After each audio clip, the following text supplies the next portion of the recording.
शान्ति हाम्रो चाहना, विकास हाम्रो लक्ष्य,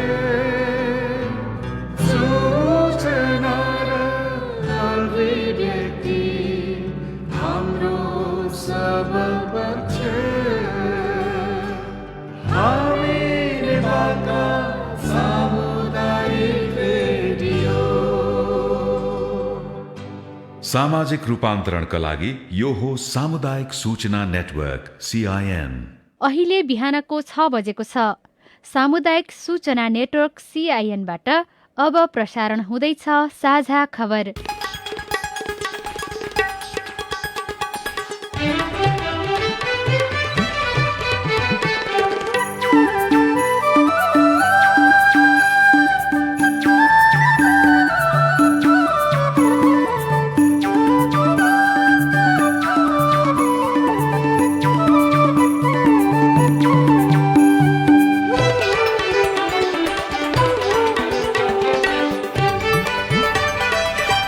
शुभ प्रभात। यो CIN को साझा खबर हो। लील प्रकाश सँगसँगै गोविन्द खड्काको तपाईंलाई स्वागत छ।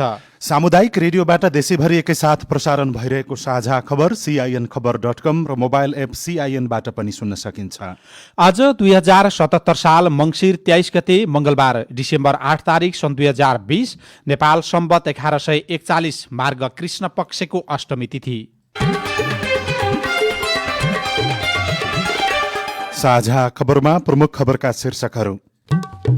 कोभान्स मार्फत 20% खोप 2 चरणमा ल्याउने सरकारको तयारी, सुविधाको खोपमै ध्यान।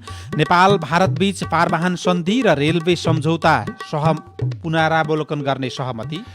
प्रधानमन्त्रीद्वारा सर्वदलीय बैठक आह्वान, हिउँदे अधिवेशन नबोलाइँदा 50 विधेयक अलपत्र।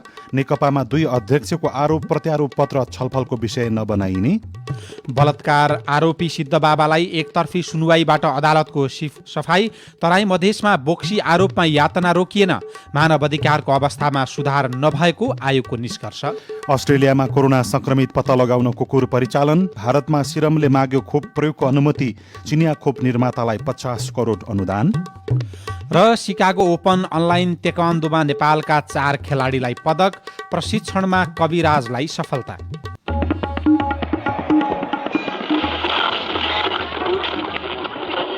सयौं रेडियो, हजारौं रेडियो कर्मी र करोडौं नेपालीको माझमा यो हो सामुदायिक सूचना नेटवर्क CIN।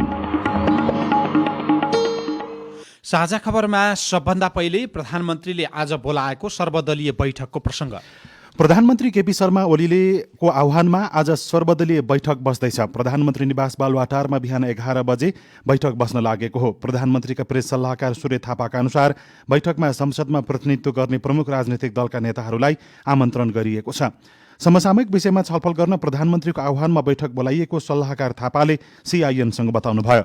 राजतन्त्र पक्षधरको प्रदर्शनका विषयमा पनि छलफल हुने बताइएको छ। त्यस्तै कोभिड-19 को महामारी र यसले पारिरहेको सङ्कटबारे पनि छलफलको विषय बनाइनेछ। सङ्घीय लोकतान्त्रिक गणतन्त्रप्रति राजनैतिक दल एकताबद्ध रहेको सन्देश दिने उद्देश्यले यो बैठक बोलाइएको बालुवाटार स्रोतले बताएको छ। प्रधानमन्त्री केपी शर्मा ओलीले समसामयिक राजनैतिक विषयमा छलफल गर्न भन्दै आज बैठक बोलाउनु भएको हो। समसामयिक राजनैतिक विषय र मुलुकको पछिल्लो अवस्थाबारे जानकारीका लागि प्रधानमन्त्रीले सर्वदलीय बैठक बोलाएको अर्थमन्त्री विष्णु पौडेलले CIN-सँग बताउनुभयो। प्रमुख प्रतिपक्षी दल नेपाली कांग्रेसले संविधान र संघीय लोकतान्त्रिक गणतन्त्रात्मक व्यवस्थामाथि आँच आउन नदिन सरकारलाई सचेत गराउनेछ।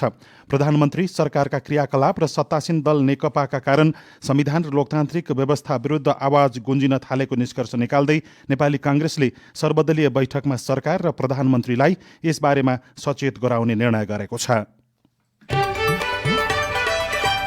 सत्तारूढ नेपाल कम्युनिस्ट पार्टी नेकपाका अध्यक्ष द्वय केपी शर्मा ओली र पुष्पकमल दाहाल प्रचण्डले एक अर्कालाई लेखेका पत्र स्थायी कमिटी बैठकमा कार्यसूची नबनाइने भएको छ, छलफल नहुने भएको छ।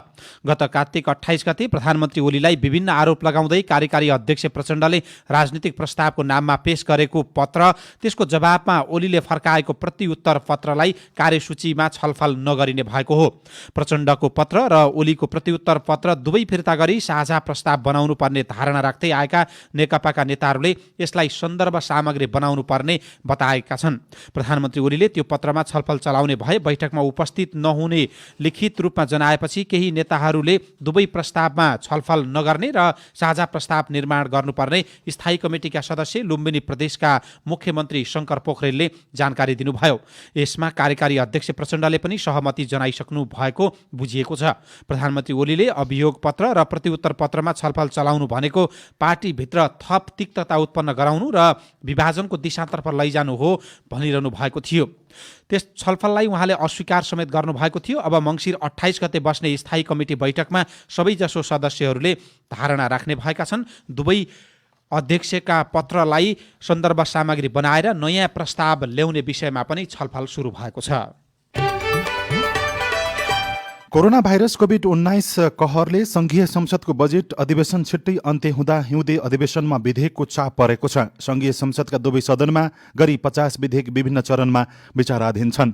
कोरोनाका कारण अधिवेशन अन्त्य भएको करिब 6 महिना हुन लागेको छ। अधिवेशन नहुँदा विधेयक पारित प्रक्रिया रोकिएको छ।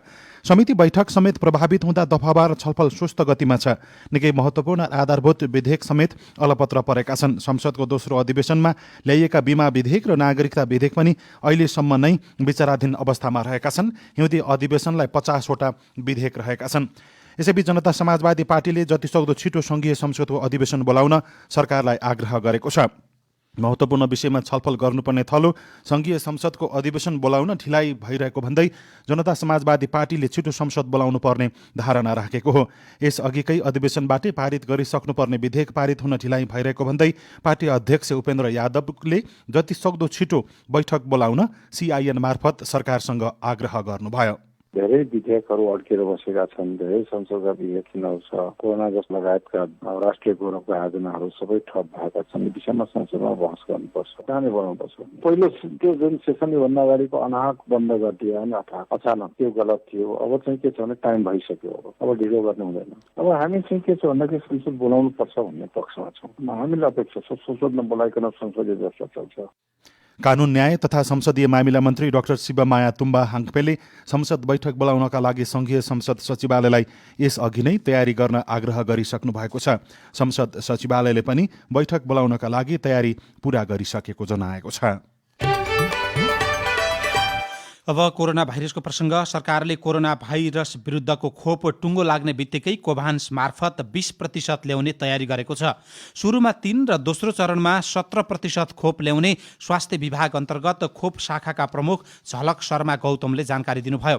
डाक्टर गौतमका अनुसार 3%ले 9,17% झण्डै 60 लाख जनसङ्ख्यालाई पुग्नेछ। विभाग अन्तर्गतकै आपूर्ति व्यवस्थापन शाखाका वरिष्ठ जनस्वास्थ्य प्रशासक चुडामणि भण्डारीका अनुसार खोप भण्डारण व्यवस्थापनको तयारी पनि भइरहेको छ। कोभिड खोप भण्डारणमा समितिको संयोजकमा रहेका भण्डारी पहिलो चरणमा ल्याइने खोपका लागि तयारी पूरा भइसकेको बताउनुहुन्छ। तर सरकारको तयारी भने अहिलेसम्म सुविधाको खोपमै सीमित भएको देखिएको छ। विकसित मुलुकहरूले आफ्ना नागरिकका लागि कोरोना विरुद्धको खोप खरिद गर्न उत्पादक कम्पनीसँग बार्गेनिङ गरेर अग्रिम महिना समेत दिइसकेका बेला नेपालका तर्फबाट भने त्यसका लागि केही पनि पहल भएको छैन। सरकारले खोप आफै किन्ने वा निजीलाई जिम्मा दिने निर्णय समेत गरेको छैन। खोप किन्नका लागि बजेट समेत नछुट्याएको सरकारी अधिकारीहरूले नै बताएका छन्।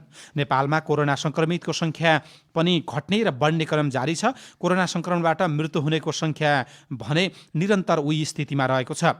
मृत्यु हुनेको संख्या हिजोसम्म 1600 नागेको छ। नेपालमा हिजो थप 17 जनाको मृत्यु भएको छ। गत 24 घण्टामा विभिन्न अस्पतालमा उपचार गराइरहेका उनीहरूको मृत्यु भएको स्वास्थ्य तथा जनसङ्ख्या मन्त्रालयले जानकारी दिएको छ। यो सँगै संक्रमणबाट मृत्यु हुनेको संख्या 1614 पुगेको स्वास्थ्य तथा जनसङ्ख्या मन्त्रालयले जानकारी दिएको छ। संक्रमणका कारण जनसङ्ख्या मन्त्रालयका अनुसार 6220 जनाको परीक्षण गर्दा हिजो 1014 जनामा संक्रमण पुष्टि भएको छ। यो सँगै नेपालमा कोरोना भाइरस संक्रमितको संख्या 2,41,995 पुगेको छ। पछिल्लो 24 घण्टामा 1628 जना संक्रमण मुक्त भएका छन्। संक्रमण मुक्त हुनेको संख्या पनि 2,27,433 पुगेको छ। हाल सक्रिय संक्रमितको संख्या 12,948 छ। मानवाधिकारको अवस्थामा अपेक्षाकृत सुधार हुन नसकेको राष्ट्रिय मानवाधिकार आयोगले ठहर गरेको छ। आयोगले हिजो राष्ट्रपति विद्यादेवी भण्डारी समक्ष गत आर्थिक वर्ष 2076-77 को वार्षिक प्रतिवेदन पेश गर्दै भविष्यमा सुधारको अपेक्षा गरिएको उल्लेख गरेको छ। आयोगको प्रतिवेदनले औल्याएका विषयको कार्यान्वयन तथा नागरिकको मानवाधिकार संरक्षण र सम्वर्धन संवेदनशील हुन आयोगले सरकार तथा सम्बद्ध सबै पक्षलाई आग्रह पनि गरेको छ। समाजमा जातीय भेदभाव कायमै रहेको, जीवनको अधिकारमा चुनौती देखिएको, उपभोक्ता अधिकार कुण्ठित भएको, शिक्षा तथा स्वास्थ्य सेवामा सबैको पहुँच हुन नसकेको आयोगका प्रवक्ता डाक्टर टीकाराम पोखरेलले CIN-सँग बताउनुभयो। सीमान्तकृत समुदाय जुन छन्, आदिवासी, जनजाति, अपाङ्गता भएका व्यक्ति, दलित भए, महिला भए, अल्पसंख्यक, ज्येष्ठ नागरिकको अधिकारको संरक्षणमा पनि राज्यले विशेष ध्यान नपुर्याउँदा ती वर्गहरूको अधिकारहरूमा पनि कुण्ठित हुन पुगेको र कोभिड-19 को कारण स्वास्थ्यको, शिक्षाको अधिकारबाट पनि श्रेणी बालबालिकाहरू र नागरिकहरू वञ्चित हुनु परेको अवस्था रहेको हुनाले हामीले चाहिँ अपेक्षाकृत रूपमा सुधार हुन नसकेको भनेर चाहिँ निष्कर्ष निकालेका हौँ। सीमान्तकृत वर्ग एवं समुदायका अधिकार सुनिश्चित हुन नसकेको र कोभिड-19 का कारण विश्व समुदायसँगै नेपाल पनि प्रभावित बनेको अवस्थामा जनताको स्वास्थ्य क्षेत्रमा नकारात्मक असर परेको आयोगले बुझाएको प्रतिवेदनमा उल्लेख छ। प्रतिवेदनमा यस अवधिमा मानव अधिकार उल्लङ्घनका 132 उजुरी दर्ता भएका छन्। नयाँ दर्ता भएका र पुराना गरी 795 उजुरीमाथि अनुसन्धान सम्पन्न भएको र मानव अधिकारको विविध विषयमा 128 पटक अनुगमन भएको उल्लेख गरिएको छ। यसैबीच सप्तरीको शम्भुनाथ नगरपालिका 1 शाहटोलकी 35 वर्षीय समिन्द्रा देवी राममाथि बोक्सी आरोपमा स्थानीय महिलाबाट कुटपिट भएको छ। कुटपिटबाट घाइते भएकी उहाँलाई उपचारका लागि गजेन्द्र नारायण सिंह सगरमाथा अस्पतालमा राखिएको छ। निर्मम कुटाइबाट उहाँको टाउको सहित शरीरका विभिन्न भागमा चोट लागेको छ। तराईमा बोक्सीको आरोपमा अझै पनि हिंसा रोकिएको छैन।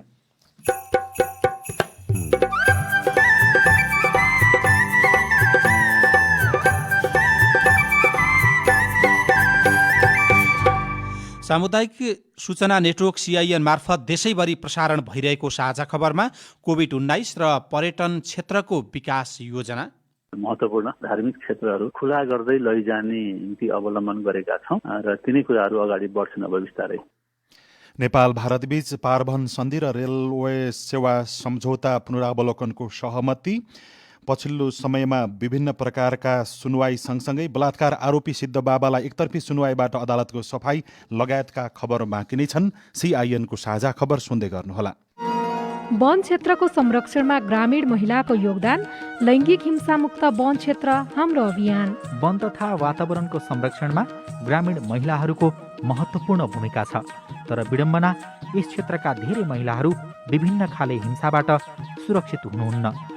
यस्ता हिंसा हुन नदिनु हामी सबैको कर्तव्य होइन र? हो, लैङ्गिक हिंसा विरुद्धको अभियानमा सामुदायिक वन संरक्षणमा लागेका ग्रामीण महिलाको सुरक्षित सहभागिताका लागि सम्पूर्ण व्यक्ति, समाज तथा संस्थाहरूको ऐक्यबद्धताको लागि हार्दिक अनुरोध गर्दछौँ। सामाजिक हितका लागि अमेरिकी अन्तर्राष्ट्रिय विकास नियोगको आर्थिक सहयोगमा सञ्चालित हरियो वन कार्यक्रम, सामुदायिक वन उपभोक्ता महासङ्घ नेपाल र अकोराब। महान्यायाधिवक्ताको कार्यालयको अनुरोध। जबरजस्ती करनी अर्थात् बलात्कार जघन्य अपराध हो। कुनै पनि महिलाको मन्जुरी नलिई यौनजन्य क्रियाकलाप गरेमा जबरजस्ती करनी गरेको मानिन्छ। करकाप, डर, त्रास वा प्रलोभनमा पारी, झुक्काई, अपहरण गरी वा शरीर बन्धक बनाई लिएको मन्जुरीलाई मन्जुरी मानिँदैन। याद राखौं, 18 वर्षभन्दा कम उमेरको बालिकाको मन्जुरी लिई करनी गरेमा पनि जबरजस्ती करनी गरेको मानिनेछ। यस्ता कसुर गर्नेलाई जन्मकैदसम्मको सजाय हुन सक्छ। त्यस्तो अपराध गर्न सहयोग गर्ने, स्थानीय स्तरमा मिलाउने र पीडित वा परिवारलाई लोभ, लालच वा धम्की दिई घटना लुकाउनेलाई पनि सजाय हुने हुँदा यस्ता अपराधमा संलग्न नहुन सबैलाई जानकारी गराइन्छ। जबरजस्ती करनीको बारेमा थाहा पाउने जोसुकैले तुरुन्तै प्रहरीलाई सूचना दिई अपराध गर्ने व्यक्तिलाई कानुनी दायरामा ल्याउन सहयोग गर्नु हुन सबैमा अनुरोध गर्दछौँ। युनिसेफ सँगको सहकार्यमा महान्यायाधिवक्ताको कार्यालय। सामाजिक रूपान्तरणका लागि यो हो सामुदायिक सूचना नेटवर्क CIN। तपाईँ अहिले देशभरिका सामुदायिक रेडियो CINखबर.com र मोबाइल एप CIN-बाट एकैसाथ साझा खबर सुनिरहनु भएको छ। अब आज काठमाडौँबाट छापिएका पत्रपत्रिकाका खबर। राजधानी दैनिकले अझै 41 अर्ब रुपियाँको कर बक्यौता शीर्षकको खबर छापेको छ। कोरोना महामारीका बीच राजस्व वसुलीमा तीव्रता दिएको सरकारले अझै करिब 41 अर्ब रुपियाँ कर बक्यौता उठाउन बाँकी रहेको छ। चालु आर्थिक वर्ष 2077-78 को गत बिहिबारसम्म राजस्वका विभिन्न शीर्षकमा उद्योगी व्यवसायीले सरकारलाई तिर्नुपर्ने सो परिमाणको बक्यौता कर नबुझाएका हुन्, जसका कारण आन्तरिक राजस्व विभागले बक्यौता कर उठाउन ताकेता गरिरहेको छ। कर विवरण नबुझाउने करदाताको सूची आफ्नो वेबसाइटमा राखेर सार्वजनिक गर्दै आएको विभागले हाल साना ठूला करदाता सहित मुलुकभरका कुल 29,447 वटा बक्यौता कर नतिर्ने कम्पनी तथा व्यक्तिको नाम सार्वजनिक गरिसकेको छ। नेपाल भारत पारवहन सन्धि र रेल सेवा सम्झौता संशोधन गर्न दुवै पक्ष सहमत भएका छन्। दुई देश बीच भएको व्यापारिक पारवहन वार्तामा नेपाल पक्षले नेपाल भारत पारवहन सन्धि र रेल सेवा सम्झौता संशोधनलाई अन्तिम रूप दिई शीघ्र हस्ताक्षर गर्ने प्रस्तावमा भारतीय पक्ष सहमत भएको हो। सोमबार दुई देशबीच नेपाल भारत बीचको व्यापार पारवहन र अनधिकृत व्यापार नियन्त्रणका लागि बनेको सचिव स्तरीय अन्तर सरकारी समितिको भिडियो कन्फरेन्स भएको थियो। वार्तामा नेपालका तर्फबाट उद्योग वाणिज्य तथा आपूर्ति मन्त्रालयका सचिव डाक्टर वैकुण्ठ अर्याल र भारतका तर्फबाट भारतको वाणिज्य मन्त्रालयका सचिव अनुप वाधनवनले नेतृत्व गर्नुभएको थियो। दरबार मार्ग स्थित 3 वर्ष अघि भएको सामूहिक बलात्कारका मुख्य अभियुक्तलाई उच्च अदालत पाटनले 5 वर्ष कैद र पीडितलाई 7 लाख क्षतिपूर्ति दिनुपर्ने फैसला गरेको छ। उच्च अदालतका मुख्य न्यायाधीश कुमार चुडाल र न्यायाधीश किरण पौडेलको संयुक्त इजलासले जिल्ला अदालत काठमाडौँको फैसला सदर गरेको हो। जिल्ला अदालत काठमाडौँका न्यायाधीश कमल प्रसाद पोखरेलको इजलासले 27 कार्तिक 2076 बलात्कार अभियोगमा मुख्य अभियुक्त ठहर भएका मुख्य अभियुक्त रामेछापका शैलेश कार्कीलाई 5 वर्ष 2 महिना कैद हुने र पीडित युवतीलाई 7 लाख क्षतिपूर्ति भराउने फैसला सुनाएको थियो। तर सिद्ध बाबालाई सफाई दिएको प्रसङ्ग सबै पत्रपत्रिकाहरूले प्राथमिकताका साथ छापेका छन्। जिल्ला अदालत सुनसरीले हनुमान मन्दिर आश्रमका सिद्ध बाबा भनिने कृष्ण बहादुर गिरीलाई बलात्कार आरोपबाट सफाई दिएको छ। पीडितको कितानी जाहेरीका साथै आरोपीलाई स्थापित गर्न कम्तीमा 4 प्रमाण हुँदा समेत न्यायाधीश अर्जुन कोइरालाको इजलासले उहाँलाई सफाई दिएको हो। सरकारी वकिल कार्यालयले सोमबार सुनुवाई रोक्नुपर्ने भनी दिएको निवेदन समेत व्यवस्था गर्दै जिल्ला अदालतले आरोपीको एकतर्फी सुनुवाईका आधारमा मुद्दा टुङ्ग्याएको हो। संविधानका लागि भनेर साधनाका लागि भनेर आश्रममा बोलाएर सिद्ध बाबाले आफूलाई बलात्कार गरेको भनी एक महिलाले 2076 पुस 10 गते प्रहरीमा जाहेरी दिनुभएको थियो। पीडितको किटानी जाहेरी छ। सिद्ध बाबाले पीडितलाई आश्रममा बोलाएर म्यासेज प्राविधिक परीक्षणबाट प्रमाणित भएको छ। पीडित आश्रममा गएको पुष्टि पनि भएको छ। माफी मागेको अडियो आवाज सिद्ध बाबाकै हो भनेर प्रयोगशालाबाट ठहर भएको छ। त्यति हुँदाहुँदै पनि एकतर्फी रूपमा प्रमाण नपुगेको भन्दै अदालतले सफाई दिएको सबै पत्रपत्रिकाहरूले प्राथमिकताका साथ छापेका छन्। कान्तिपुर दैनिकले धानखेत मासेर वन शीर्षकको खबर पहिलो पन्नामा छापेको छ। रूपन्देहीको देवदह नगरपालिकाको करेना बारीमा विष्णु श्रेष्ठले 3 बिघा खेत छ, जसमा उहाँ 5 वर्ष अघिसम्म धान खेत लगाउनुहुन्थ्यो। हिउँदमा गहुँ र तोरी छर्नुहुन्थ्यो। अहिले खेतभरि बैन पैदावार छ। खेतमा रोपेका बबुल, टिक, सिसौँ, मसला लगायतका बोट बिरुवा रुखका रूपमा परिणत भएका छन्। सिङ्गो खेतबारी नै जङ्गल भएको छ। यसै वर्षदेखि आम्दानी सुरु हुने र 10 वर्षभित्र सबै रुख काठका रूपमा बेच्न सकिने उहाँले बताउनु भएको छ। धान बालीभन्दा खेती जङ्गलबाट बढी आम्दानी हुँदो रहेछ उहाँको भनाइ उद्धृत गर्दै अमृता अनमोलले लेख्नु भएको छ। गोरखापत्र दैनिकमा सगरमाथाको नयाँ उचाइ सार्वजनिक गरिँदै शीर्षकमा खबर छ। नेपालले आफ्नै साधन, स्रोत र जनशक्ति प्रयोग गरी पहिलो पटक मापन गरिएको सगरमाथाको नयाँ उचाइ आज सार्वजनिक गरिने भएको छ।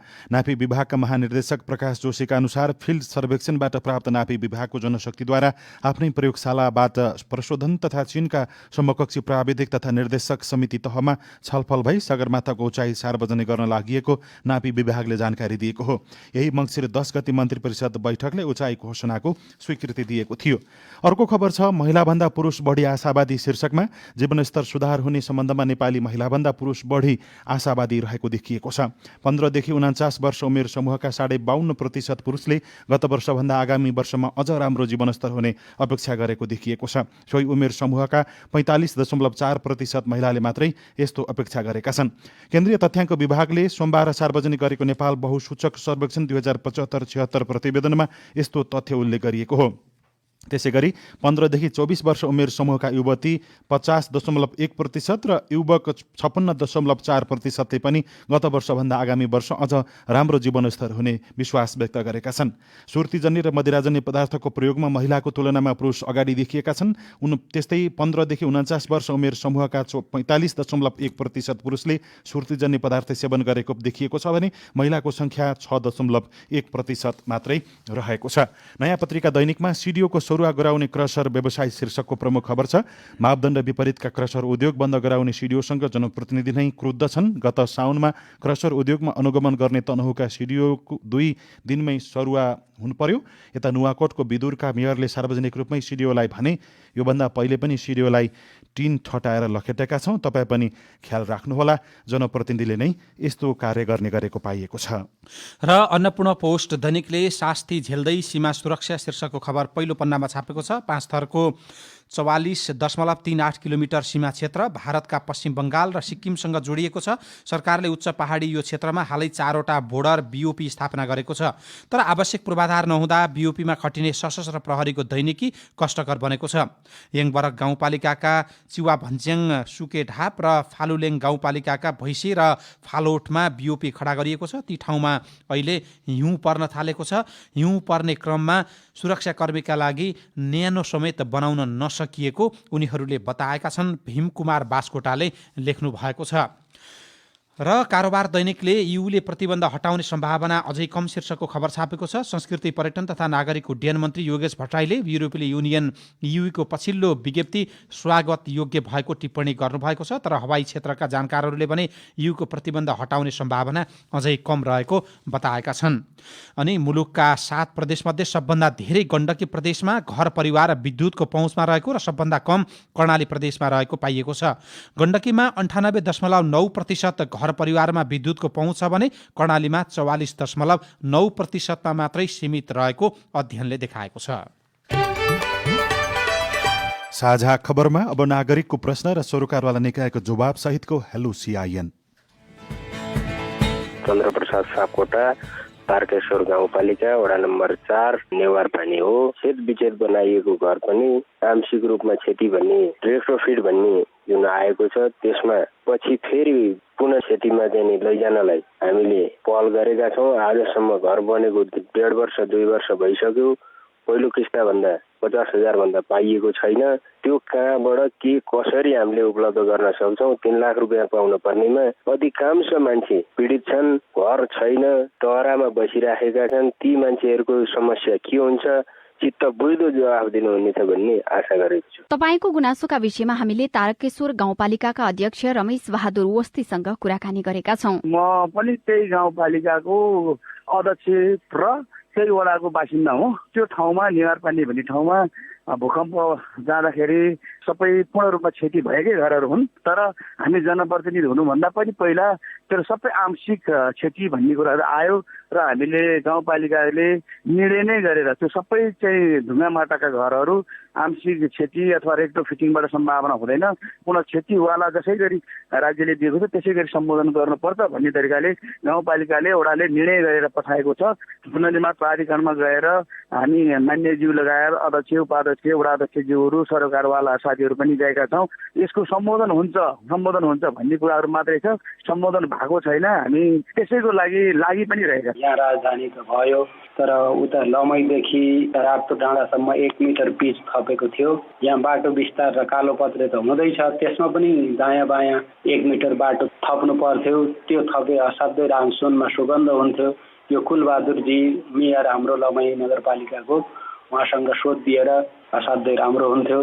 राजधानीको चहल पहलसँगै विकासमा टेवा पुग्थ्यो। यस विषयमा हामीले दाङको लमही नगरपालिकाका प्रमुख कुलबहादुर खत्रीलाई सोधेका छौँ। सडक डिभिजन कार्यालयले गरिरहेको काम हो। यसका निम्ति हाम्रो सुझाव सल्लाह चाहिँ यहाँबाट भालुबाङसम्मलाई यो लमही बजारदेखि अर्जुन खोलासम्म जुन बाटो एउटा नालादेखि अर्को नालासम्म पिच गर्ने कुरा भएको छ, त्यस्तै पिच गर्ने कुरा भालुबाङसम्म गरियो भने यो अहिलेका निम्ति असाध्यै राम्रो हुन्थ्यो भनेर सुझाव सल्लाह दिएका छौँ र सडक विभाग कार्यालयले पनि त्यसलाई पोजिटिभ ढङ्गले ल्याएको छ।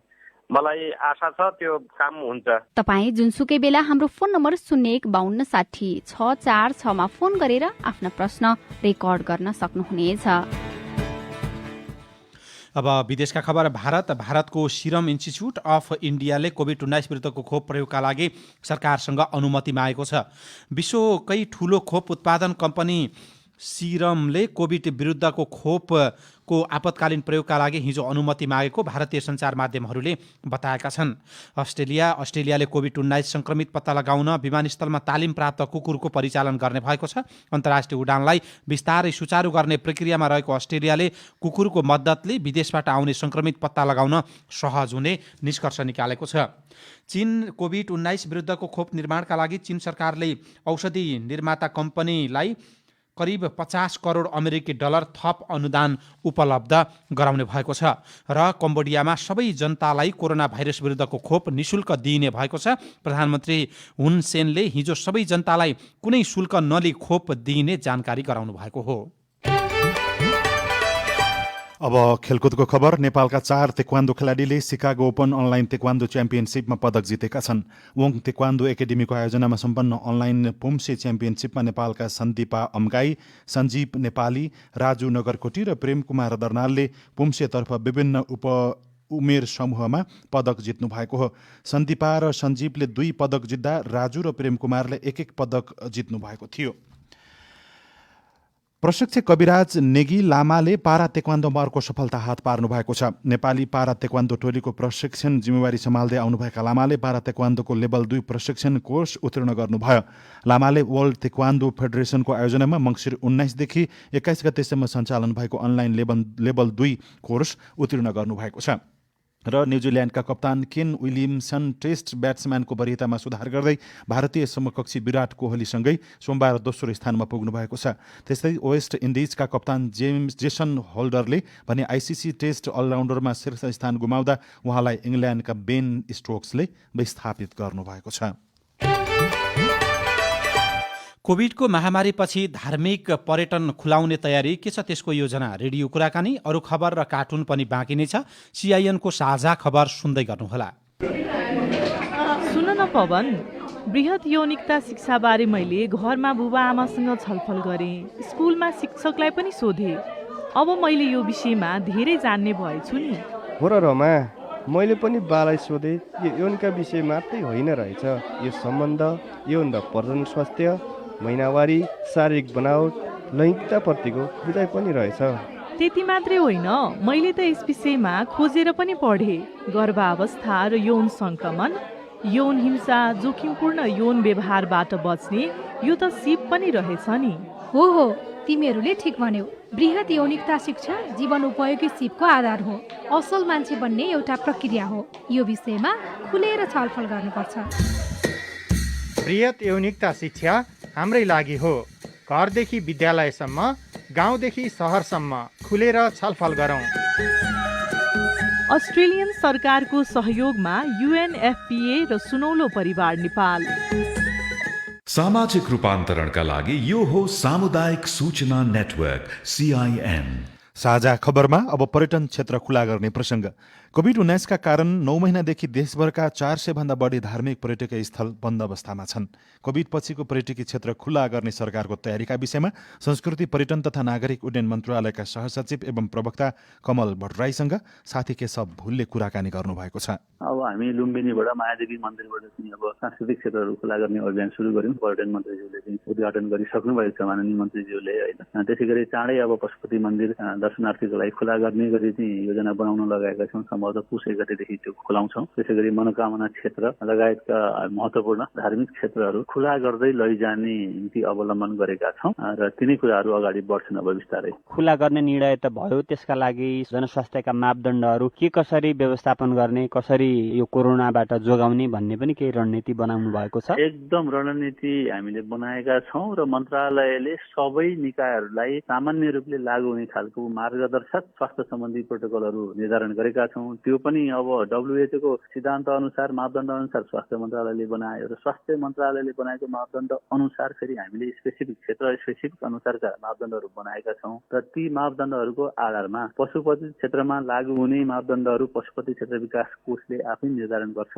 र त्यो स्वीकृति गरेर कार्यान्वयन गर्छ। त्यसै मनोकामना क्षेत्रमा अर्कै खालको होला, केवल कार्यहरूमा अर्कै खालको होला होइन। त्यो ठाउँ विशेष अनुसारका अलग अलग किसिमका मापदण्डहरू तर तर समग्रमा उपल्लो निकायले निर्धारण गरेका मापदण्डलाई चाहिँ मार्ग निर्देशनको रूपमा अवलम्बन गरेर उहाँहरूले बनाउनुहुन्छ र कार्यान्वयन गर्दै अगाडि बढ्नुहुन्छ। अब मुख्य पर्यटकीय क्षेत्रहरू त यसरी खुल्न थाले होइन, अरू समग्र पर्यटकीय क्षेत्र खुल्न कति समय लाग्छ अब पूर्ण रूपमा? सबै मापदण्डहरू सबै किसिमका पूर्वाधारहरू सिर्जना गरिसकेको अवस्था छ, खालि इम्प्लिमेन्टेसनमा जान मात्रै बाँकी रहेको अवस्था हो। त्यसले गर्दा पहिलो कुरा त अब कोभिडको स्थिति अझै जटिल भन्दै गयो भने फेरि अहिले खुल्दै गरेका पनि केही बन्द गर्नुपर्ने अवस्था पनि आउन सक्ला। तर कोभिडको स्थिति नर्मल भयो भने सकेसम्म चाँडै हामी गर्छौँ, त्यसमा कुनै विलम्ब हुँदैन। पर्यटन क्षेत्रलाई पुनःस्थापना गर्न सरकारको प्राथमिकता के छ अहिले, कसरी अगाडि बढिरहेका छ मन्त्रालय? मुख्य रूपले भन्ने हो भने अब हामी एकदम नराम्रो अवस्थामा पुगिसकेपछि त्यसलाई रिभाइभ गर्ने होइन, अनि अलिकति सुचारू गर्ने अवस्थामा र बिस्तारै नर्मल अवस्थामा आइसकेपछि चाहिँ राम्रोसँग पिकअप लिने खालका तयारीहरू गर्दै गरेको अवस्था छ।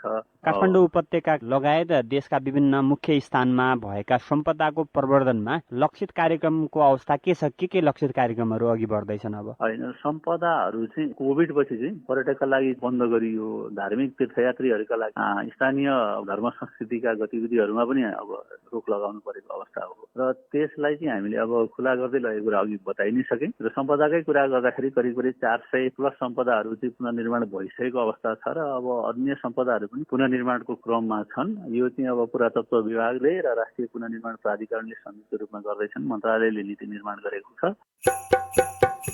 पर्यटन क्षेत्र खुलाउने रेडियो कुराकानीसँगै हामी साझा खबरको अन्त्यमा आइपुगेका छौँ। सामुदायिक रेडियो प्रसारक सङ्घद्वारा सञ्चालित CIN को बिहान 6 बजेको साझा खबर सक्नुअघि मुख्य खबर फेरि एकपटक। कोभान्स मार्फत 20% खोप 2 चरणमा ल्याउने सरकारको तयारी, सुविधाको खोपमै ध्यान। नेपाल भारत बीच पारवहन सन्धि र रेलवे सम्झौता संशोधनको सहमति। प्रधानमन्त्रीद्वारा सर्वदलीय बैठक आह्वान, हिउँदे अधिवेशन नबोलाइँदा 50 विधेयक संसदमा अलपत्र। नेकपाका 2 अध्यक्षको आरोप प्रत्यारोप पत्र छलफलको विषय नबनाइने।